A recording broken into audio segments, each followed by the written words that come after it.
याची काळजी मला सुद्धा खूप आहे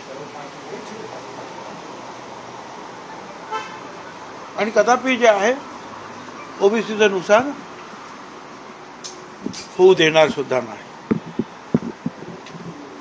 पण आता जे काही सुरू आहे साधारणपणे राज्यामध्ये, आता पुढचे 5-6 दिवस आपल्याला कल्पना आहे की मुलांना शाळा कॉलेजला सुट्ट्या पडलेल्या आहेत आणि एक वेगळं वातावरण आहे. तर एक 8-10 दिवस मला तुम्ही द्या. 8-10 दिवसानंतर आपण पुन्हा भेटू आणि निश्चितपणे जे आहे काय ते एक चांगला मार्ग जे आहे याच्यातून निश्चितपणे आपण शोधून काढू.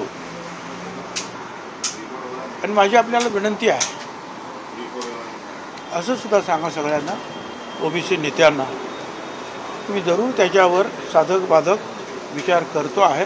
हा सुद्धा निरोप जो आहे ओबीसी आणि त्यांच्या ओबीसींना सपोर्ट करणारे सर्व जे काही घटक आहेत त्या सगळ्यांना सांगा की आपण थोडं शांततेनं घेऊया आणि एक 10-12 दिवसामध्ये आपल्याला जेवढं काही चांगलं काही करता येईल, काही मार्ग काढता येईल त्याबद्दल सखोल चर्चा आपण करू. साहेब, प्रश्न उपस्थित राहतोय की तुमची नाराजी नेमकी कशामुळे कमी होईल असं व्यक्तिगत मत आहे.